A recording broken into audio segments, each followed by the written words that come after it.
Hello, I am Miss Doris.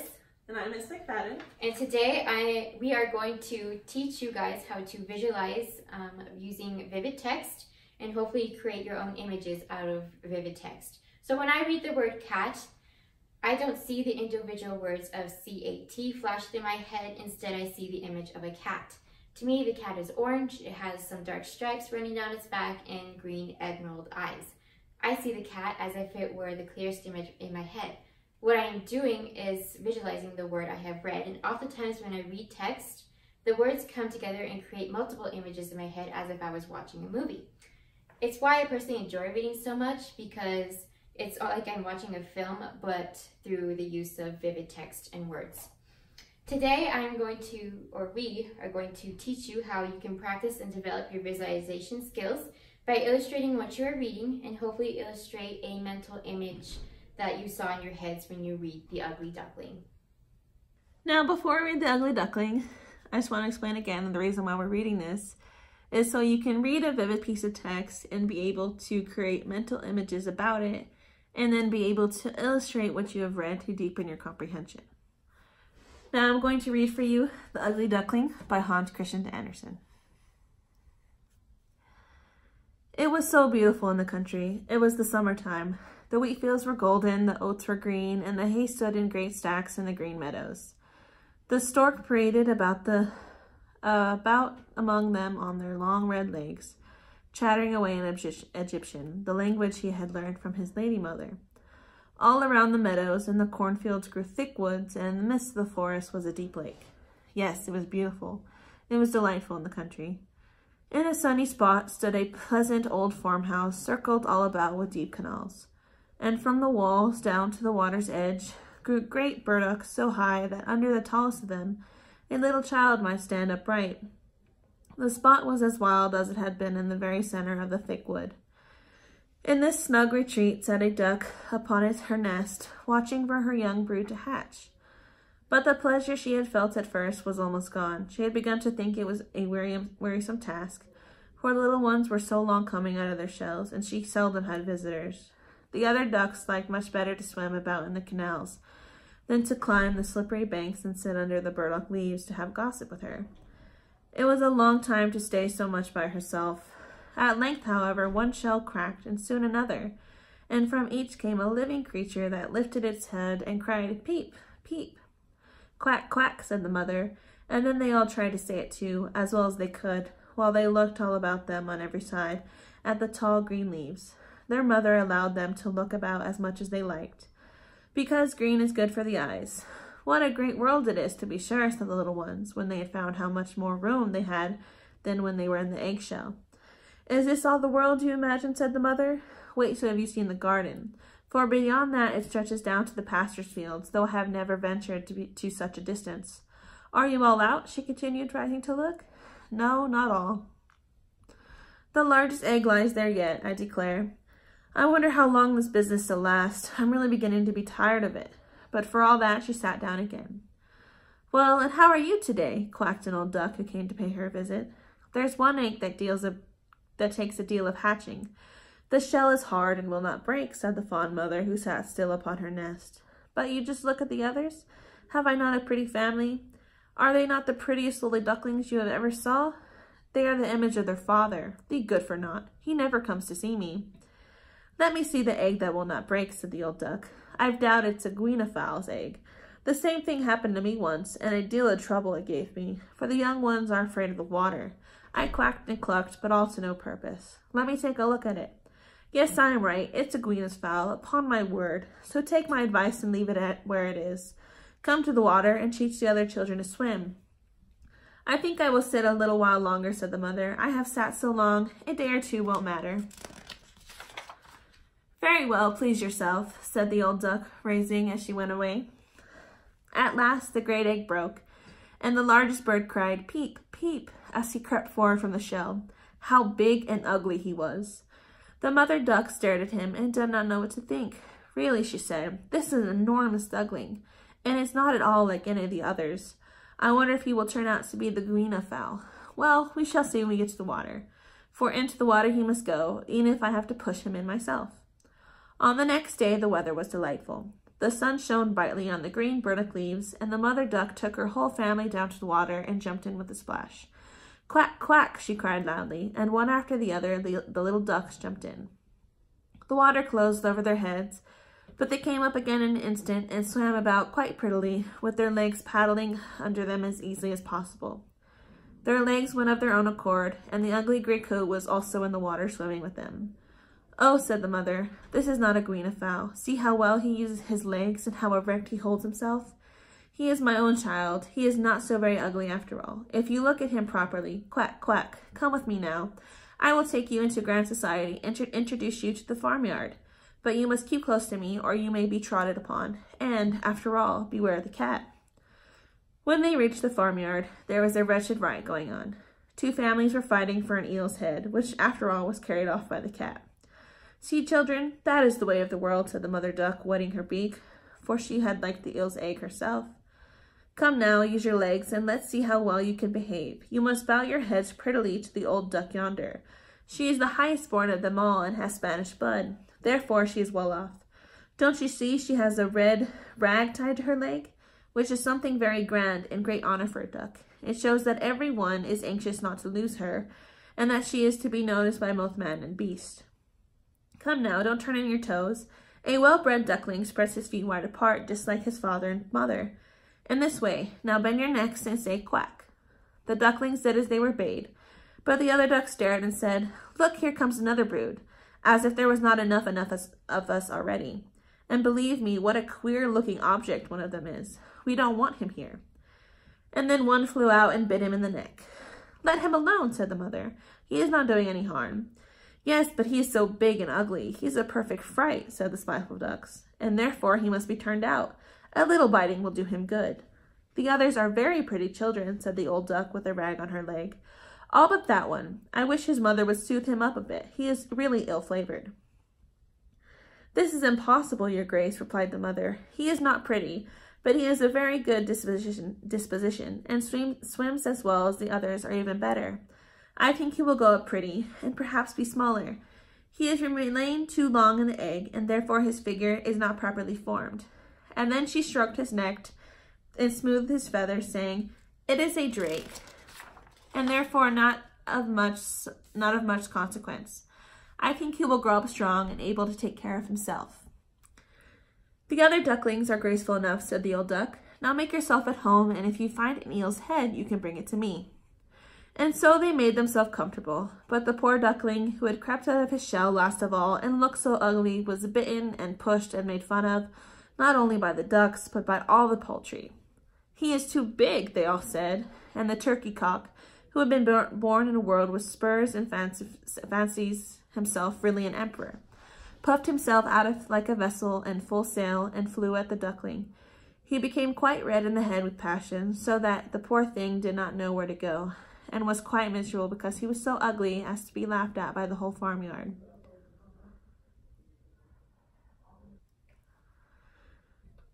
So it went on from day to day. It got worse and worse. The poor duckling was driven about by everyone. Even his brothers and sisters were unkind to him and would say, "Ah, you ugly creature, I wish the cat would get you." And his mother had been heard to say she wished he had never been born. The ducks pecked him, the chickens beat him, and the girls who fed the poultry pushed him with her feet. So at last he ran away, frightening the little birds in the heads as she flew over the palings. "They are afraid because I am so ugly," he said. So he flew still farther until he came out on a large moor inhabited by wild ducks. Here he remained the whole night, feeling very sorrowful. In the morning, when the wild ducks rose in the air, they stared at their new comrade. "What sort of duck are you?" they all said, coming round him. He bowed to them and was as polite as he could be, but he did not reply to their questions. "You are exceedingly ugly," said the wild ducks. "But that will not matter if you do not want to marry one of our family." Poor thing, he had not thought of marriage. All he wanted was permission to lie among the rushes and drink some of the water on the moor. After he had been on the moor 2 days, there came 2 wild geese, or rather gooselings, for they had not been out of the egg long, which accounts for their impertinence. "Listen, friend," said one of them to the duckling, "you are so ugly that we like you very well. Will you go with us and become a bird of passage? Not far from here is another moor in which there are some wild geese, all of them unmarried. It is a chance for you to get a wife. You may make your fortune, ugly as you are." Bang, bang sounded in the air, and 2 wild geese fell dead among the rushes, and the water was tinged with blood. Bang, bang echoed far and wide in the distance, and whole flocks of wild geese rose up from the rushes. The sound continued from every direction, for the sportsmen surrounded the moor, and some were even seated on branches of trees overlooking the rushes. The blue smoke from the guns rose like clouds over the dark trees, as it flooded away from the water. A number of sporting dogs bounded in among the rushes, which bent beneath them whenever they went. How they terrified that poor duckling! He turned away his head to hide it under his wing, and at the same moment a large, terrible dog passed quite near him.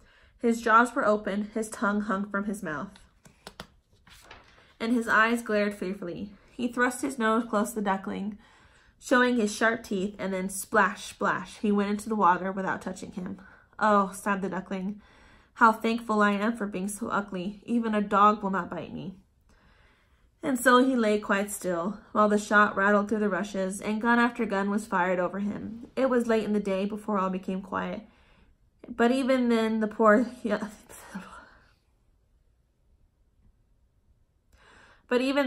young thing did not dare to move. He waited quietly for several hours, and then, after looking carefully around him, hastened away from the moor as fast as he could. He ran over field and meadow till a storm arose, and he could hardly struggle against it. Towards evening, he reached a poor little cottage that seemed ready to fall, and only seemed to remain standing because it could not decide on which side to fall first.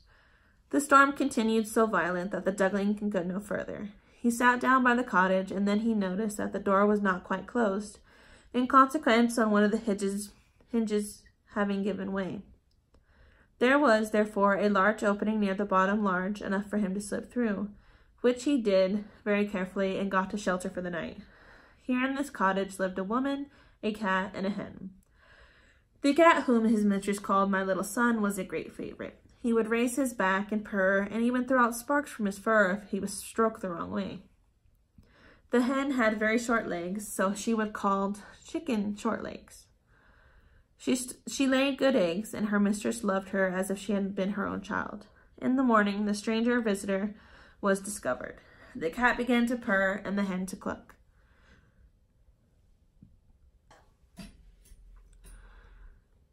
"What is that noise about?" said the old woman, looking around the room. But her sight was not very good, therefore when she saw the duckling, she thought it could be a fat duck that had strayed from home. "Oh, what a prize!" she explained. "I hope it's not a drake, for then I shall have some duck eggs. I must wait and see." So the duckling was allowed to remain on trial for 3 weeks, but there were no eggs.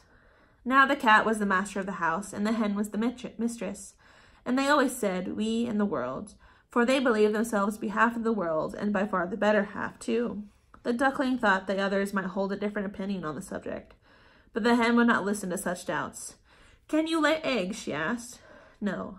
"Then have the goodness to cease talking." "Can you raise your back or purr or throw out sparks?" said the cat. "No." "Then you have no right to express an opinion when sensible people are speaking." So the duckling sat in a corner, feeling very low-spirited. But when the sunshine and the fresh air came into the room through the open door, he began to feel such a great longing for a swim that he could not help speaking of it. "What an absurd idea," said the hen. "You have nothing else to do. Therefore you have a foolish fantasies. If you could purr or lay eggs, they would pass away." "But it is so delightful to swim about on the water," said the duckling, "and so refreshing to feel it close over your head when you dive down to the bottom." "Delightful indeed. It must be a queer sort of pleasure," said the hen.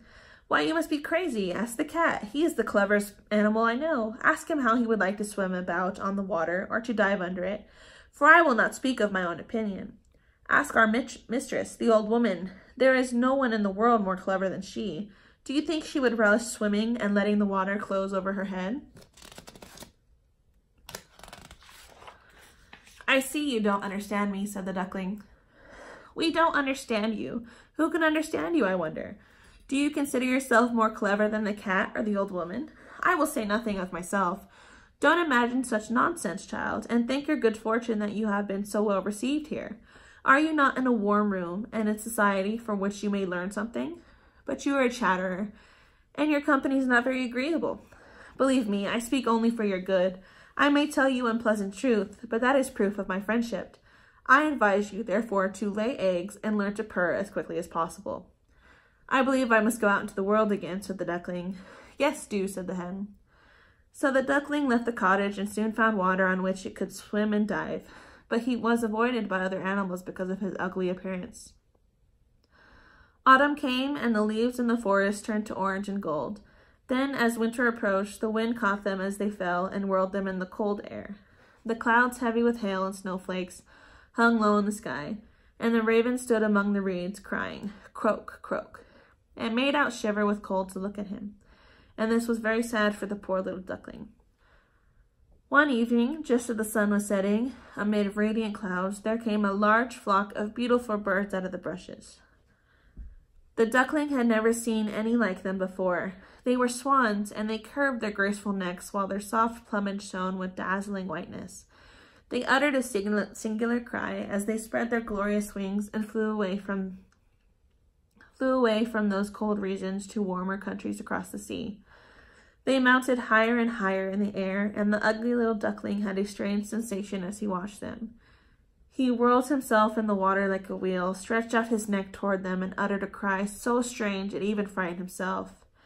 Could he ever forget those beautiful, happy birds? And when at last they were out of his sight, he dived under the water and rose again, almost beside himself with excitement. He knew not the means of these birds, nor where they had flown, but he felt towards them as he had never felt towards any other bird in the world. He was not envious of these beautiful creatures. It never occurred to him to wish to be as lovely as they. Poor, ugly creature, how gladly he would have lived even with the ducks, had they only treated him kindly and given him encouragement. The winter grew colder and colder. He was obliged to swim about on the water to keep him from freezing. But every night the space on which he swam became smaller and smaller. At length it froze so hard that the ice in the water cracked and he moved. The duckling had to paddle with his legs as well as he could to keep the space from closing up. He became exhausted at last and lay still and helpless, frozen fast in the ice. Early in the morning, a peasant who was passing by saw what had happened. He broke the ice in pieces with his wooden shoe and carried the duckling home to his wife. The warmth revived the poor little creature, but when the children wanted to play with him, the duckling thought they would do him some harm, so he started up in terror, fluttering the milk pan and splashing the milk around the room. The woman clapped her hands, which frightened him still more. He flew first into the butter cask, then into the metal tub, and out again. What a condition he was in! The woman screamed and struck at him with the tongs. The children laughed and screamed and tumbled over each other in their efforts to catch him. But luckily he escaped. The door stood open. The poor creature could just manage to slip out among the bushes and lie down quite exhausted in the newly fallen snow. It would be very sad were I to relate all the misery and privations which the poor little duckling endured during the hard winter. But when it had passed, he found himself lying one morning in a moor amongst the rushes. He felt the warm sun shining and heard the larks singing and saw all around was beautiful spring. Then the young bird felt his wings were strong as he flapped them against his sides and rose high in the air. They bore him onwards until, before he well knew how it had happened, he found himself in a large garden. The apple trees were in full blossom, and the fragrant elders bent their long green branches down to the stream, which wound round a small lawn. Everything looked beautiful in the freshness of early spring. From a thicket close by came two beautiful white swans, rustling their feathers and swimming lightly over the smooth water. The duckling saw these lovely birds and felt more strangely unhappy than ever. "I will fly to these royal birds," he explained, "and they will kill me because, ugly as I am, I dare to approach them. But it does not matter. Better be killed by them than pecked by the ducks, beaten by the hens, pushed about by the maiden who feeds the poultry, or starved with hunger in the winter." Then he flew to the water and swam towards the beautiful swans. The moment they espied the stranger, they rushed to meet him with outstretched wings. "Kill me," said the poor bird, as he bent his head down to the surface of the water and awaited death. But what did he see in the clear stream below? His own image.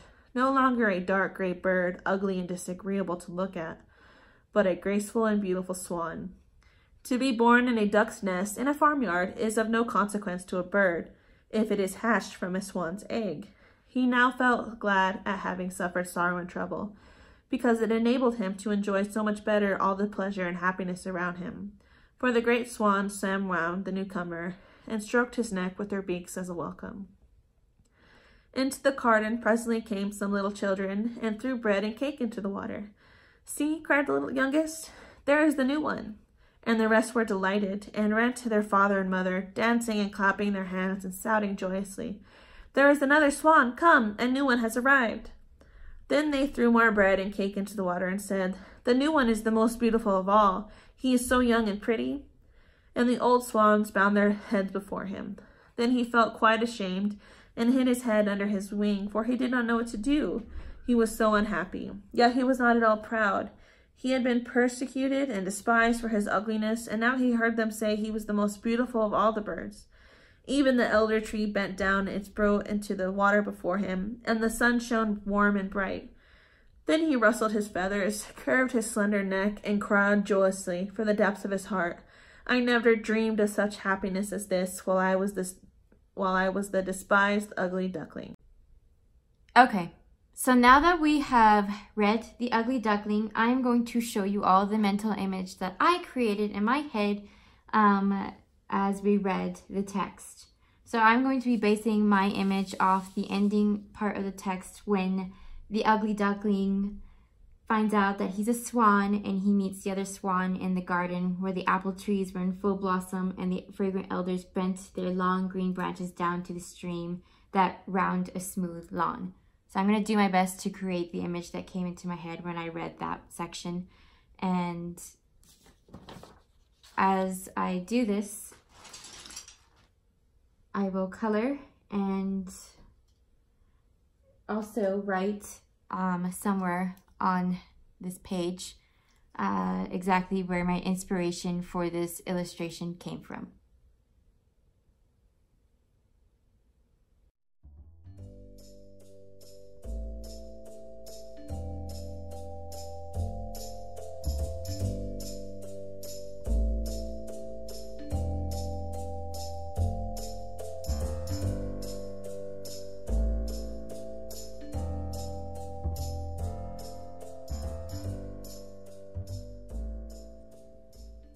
Alright, so now that I have finished illustrating my picture, I am going to write what inspired me from the text to draw this scenery here.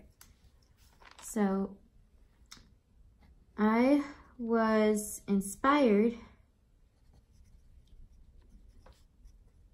by the paragraph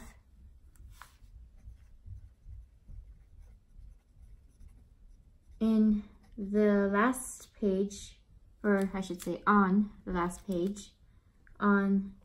page of the story.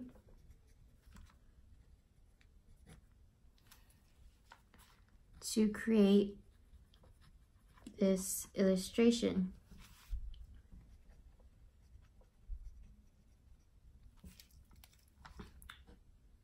The paragraph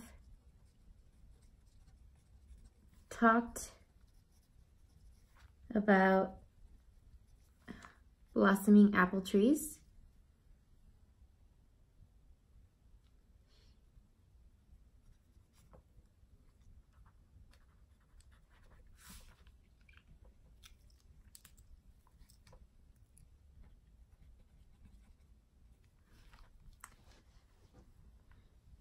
fragrant elders,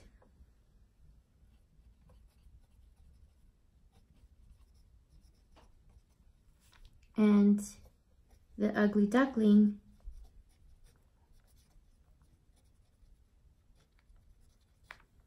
now a swan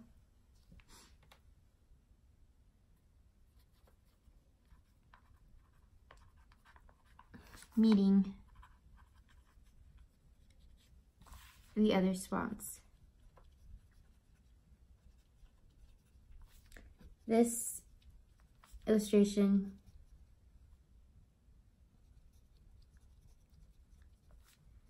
is the mental image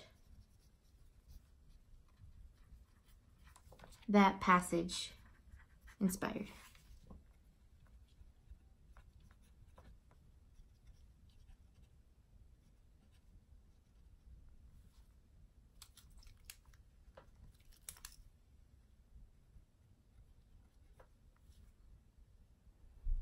All right, so now that I have done and shown you all how you can be inspired by the text and make your image, because I was inspired due to the blossoming apples, the swans, and the elderberries, you in your own notebooks will create something like this. So you have to be sure to write what inspired you from the text to make the illustration. The illustration should essentially be what the vivid text created in your mind as an image. This is a student-made example. They got this from the beginning part of the story. So this student stated that they drew this drawing because they were inspired by the first few paragraphs of the story. The paragraph described a countryside with woods, a farmhouse, golden wheat, and green oats.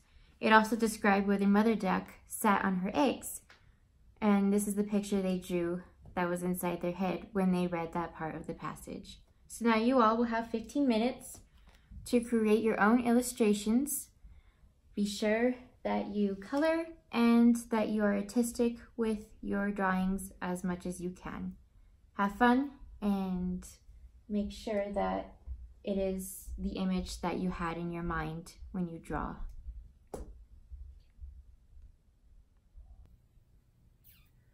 Now, with your completed artifact, you will present your work in a video. In this video, you need to state what imagery from the text inspired you to create your illustration. Now, you're going to make sure you email your mini presentation to us at torresmcfadden12@gmail.com so we'll be able to see it.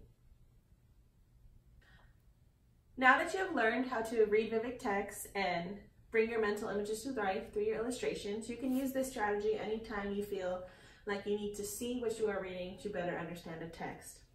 Using this strategy can also help exercise your creativity because it not only takes words, but also your imagination to come up with an image of a story.